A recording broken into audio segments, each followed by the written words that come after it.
আসসালামু আলাইকুম। JN cooking and ব্লগের আজকের পর্বটি দেখার জন্য আমন্ত্রণ রইল। আশা করছি কাছে দূরে সবাই অনেক বেশি ভালো আছেন। ফিশ বারবিকিউ করব তেলাপিয়া মাছ দিয়ে। অনেক সময় দেখা যায় এই তেলাপিয়া মাছের বারবিকিউ করতে গিয়ে মাছটা ভেঙে যায় বা ওপরের স্কিনটা পাতলা হয়ে যায় বা খুলে যায়। তো কিছু বিষয় ফলো করলেই এই সমস্যা থেকে রেহাই পাওয়া যায়। তো আমার রেসিপিগুলি ভালো লাগলে চ্যানেলটাকে সাবস্ক্রাইব করে সাথে থাকতে পারেন। একটা মাছকে আমি কেটে ধুয়ে পরিষ্কার করে নিয়েছি, এভাবে করে চিড়ে দিয়েছি, তবে কাটার অংশটা যেন কেটে না যায় সেটা কিন্তু অবশ্যই খেয়াল রাখতে হবে। একটু বেশি করে ডিপ করেই চিড়ে দিতে হবে। ভালোভাবে কেটে ধুয়ে পরিষ্কার করে নেওয়ার পর তারপর এখন লেবুর রস দিয়ে মেখে রেখে দেব 10 মিনিট। এক টুকরো লেবুর রস এবং 1 চা চামচ লবণ দিয়ে আমি 10 মিনিট এভাবে করে মেখে রাখলে তেলাপিয়া মাছের যে একটা স্মেল থাকে সেটা দূর হয়ে যায়। অনেকে এই স্মেলের জন্য খেতে পারে না এই তেলাপিয়া মাছ। আর তেলাপিয়া মাছের বারবিকিউ করলে স্মেলটা কিন্তু একেবারেই থাকে না, অনেক বেশি টেস্টি হয়। তো এভাবে করে মেখে আমি 10 মিনিট রেখে দেওয়ার পর পানি দিয়ে 4-5 বার পানি পাল্টে ধুয়ে পরিষ্কার করে নিয়েছিলাম। তারপর একটা টিস্যু পেপার দিয়ে মুছে একেবারে একটু শুকনো করে দিয়েছিলাম যাতে মশলাগুলো ভালোভাবে কোট করা যায় এই জন্য। তো মশলা নিয়ে নিলাম 1 চা চামচ পরিমাণ হলুদের গুঁড়ো, 1 চা চামচ শুকনো মরিচের গুঁড়ো, 1 চা চামচ ধনে গুঁড়ো, 1 চা চামচ জিরে গুঁড়ো আর লবণ 1 চা চামচের একটু কম নিয়েছি। গরম মশলা গুঁড়ো নিয়ে নিতে হবে আধা চা চামচ, আর বারবিকিউ মশলাও আধা চা চামচ নিয়েছিলাম। এখন সাদা গোলমরিচের গুঁড়ো নিয়ে নিলাম আধা চা চামচের একটু কম, এর পরিবর্তে কালো গোলমরিচের গুঁড়োও নেওয়া যেতে পারে।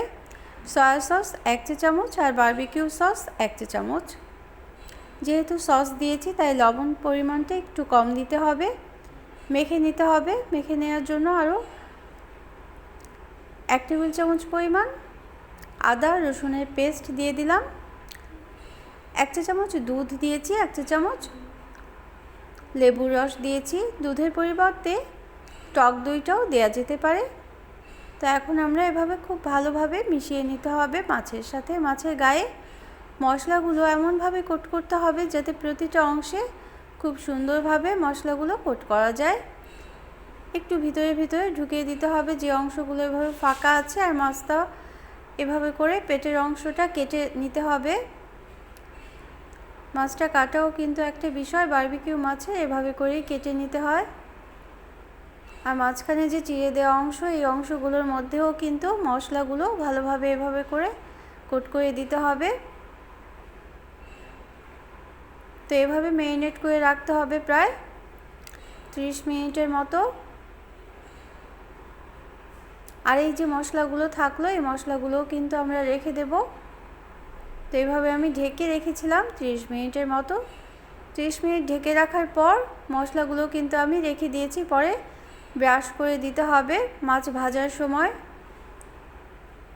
তো এখন 1 টেবিল চামচ পরিমাণ সরষের তেল এভাবে উপরে ছড়িয়ে দিতে হবে এবং ব্রাশ দিয়ে ভালোভাবে চারদিকে মিশিয়ে দিতে হবে।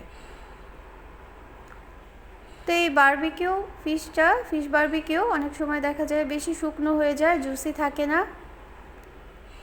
এই টিপসগুলো ফলো করলে মাছটা কিন্তু অনেক বেশি টেস্টি হবে এবং জুসি হবে, শুকনো হয়ে যাবে না। এভাবে করে যদি তেল মেখে রাখা হয় তাহলে। আর মাছ ভাজার সময়ও কিছু বিষয় খেয়াল রাখতে হবে, এই সব কিছু জানতেই শেষ পর্যন্ত থাকতে হবে। তো আমি প্যানে তেল দিয়ে দিলাম, সরষের তেল দিয়েই মাছটা ভেজে নিলে সবচেয়ে বেশি টেস্টি হয়। পর্যাপ্ত পরিমাণে তেল দিয়ে দিলাম। এই তেলটা খুব ভালোভাবে গরম করে নিতে হবে, আর এমন প্যান ইউজ করতে হবে যেটায় মাছ লেগে যায় না মাছ ভাজলে। ননস্টিক ফ্রাই প্যানটাই সবচেয়ে ভালো এই বারবিকিউ ফিশটা করার জন্য। তো তেলটা খুব ভালোভাবে গরম করে নিতে হবে। তেলটা যদি ভালোভাবে গরম করে নেওয়া হয়, প্যানটা যদি এভাবে ঘুরিয়ে ঘুরিয়ে, তাহলেই কিন্তু মাছের উপরে যে পাতলা স্কিনটা থাকে সেটা খুলে যায় না এবং মাছটা ভেঙেও যায় না। আর মাছটা দেওয়ার পর প্রথম পর্যায়ে এভাবে করে 2 থেকে 3 মিনিট সময় অপেক্ষা করতে হবে। তো প্যানটা এই পর্যায়ে একটু ঘুরিয়ে দিতে হবে। যাতে নিচটা যেন লেগে না যায় সেটা খেয়াল রাখতে হবে। আর লো মিডিয়াম আঁচেই এই মাছটা ভেজে নিতে হবে। তো এভাবে 3 থেকে 4 মিনিট রাখার পর আমি আস্তে আস্তে চারদিক থেকে এভাবে করে দেখতে হবে যে নিচে লেগে গিয়েছে কিনা। আস্তে আস্তে উঠিয়ে উল্টে দিতে হবে। আর উল্টানোর জন্য অবশ্যই কিন্তু 2টো স্পুন ব্যবহার করতে হবে। একটা কাঠের স্পুন দিয়ে এবং অন্য একটা স্পুন দিয়ে ধরে যদি উল্টানো হয় তাহলে কিন্তু মাছটা ভেঙে যাওয়ার কোনোই সম্ভাবনা থাকবে না। আর সারাক্ষণই কিন্তু এভাবে নাড়িয়ে দিতে হবে, তাহলেই কিন্তু মাছটা চারদিক থেকে একইভাবে ভাজা হবে খুব সুন্দরভাবে। আর চারদিকে যে তেলটা ছিল সেই তেলটাও কিন্তু একটা স্পুন দিয়ে উপরে উঠিয়ে দিতে হবে। এভাবে করে তেল ছড়িয়ে দেওয়া হয় তাহলেও কিন্তু মাছটা খুব জুসি হবে, মাছটা শুকনো শুকনো হয়ে যাবে না বা পুড়ে যাবে না, এবং প্রতিটা অংশ খুব ভালোভাবে কুক হবে যদি এভাবে করে তেল ছড়িয়ে দেওয়া হয়।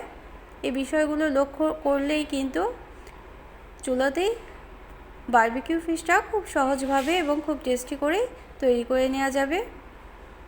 তো প্যানে যদি লেগেই যায় তাহলে এভাবে করে উঠিয়ে দিতে হবে, এবং যদি তেলের পরিমাণ কম মনে হয় তাহলে কিন্তু আর 1 টেবিল চামচ মান তেল দেওয়া যেতেও পারে।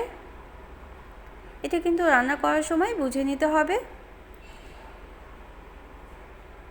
প্রায় 20 থেকে 25 মিনিট সময় নিয়ে কিন্তু আমি মাছটা ভেজে নিয়েছিলাম। ভিডিওতে তো দেখা যায় যে 5 মিনিটে কাজ করা হয়ে গেল, কিন্তু আসলে আমার সম্পূর্ণ মাছটা ভাজতে প্রায় 20 মিনিটের মতো সময় লেগেছে। এভাবে লো মিডিয়াম আঁচে হালকাভাবে নেড়েচেড়ে যদি ভেজে নেওয়া হয় তাহলে কিন্তু চারদিকটা থেকে মাছটা খুব সুন্দরভাবে ভাজা হবে। আর যদি সময় নিয়ে ভাজা না হয় তাহলে কিন্তু মাছটা ভিতর দিক থেকে কাঁচা থেকে যেতে পারে এবং উপরের দিকটা পুড়ে যেতে পারে। এজন্যই একটু সময় নিয়েই এই কাজটা করে নিতে হবে। তো আমার রেসিপিগুলি ভালো লাগলে একটা লাইক দিয়ে দেবেন, প্রয়োজনে কমেন্ট করবেন আর শেয়ার করে নিতে পারেন ফ্রেন্ডস অ্যান্ড ফ্যামিলির সাথে। তো আমরা যে মশলাটা রেখেছিলাম সেই মশলাটাও একটা ব্রাশের সাহায্যে এভাবে করে কোট করে দিলাম দ্বিতীয় পর্যায়ে। মাছটা ভাত দিয়ে খাওয়ার সময় বা এমনিতেই বা সালাদ দিয়ে খাওয়ার সময় এই মশলাটা কিন্তু অনেক বেশি ভালো লাগে খেতে, এই জন্যই কিন্তু এভাবে দেয়া। তো আমাদের মশলার পরিমাণটা কিন্তু একেবারেই ঠিক হয়েছিল। এই মাছটা কিন্তু খুব বেশি বড়ও না, একেবারে ছোটও না, মাঝারি পর্যায়ের একটা মাছ। এই মাছের জন্য সব ধরনের মশলাই কিন্তু 1 চা চামচ করে দিলেই পারফেক্ট হবে। আর যেসব মশলা ব্যবহার করলাম এইসব মশলাগুলি ব্যবহার করলেই টেস্টটা সবচেয়ে বেশি ভালো আসে। যারা প্রথম ভিজিট করছেন চ্যানেলটিকে, তারা চাইলে চ্যানেলটিকে সাবস্ক্রাইব করে বেল বাটনটা প্রেস করে অল অপশন সিলেক্ট করে সাথে থেকে যেতে পারেন। যারা সাথে আছেন, সবসময় সাপোর্ট করছেন, তাদের জন্য রইল অসংখ্য ধন্যবাদ। তো আমরা এভাবে করে নামিয়ে নিয়েছিলাম মাছটা ভেজে এবং সালাদ দিয়ে পরিবেশন করেছিলাম। Thanks for watching. Allah Hafiz.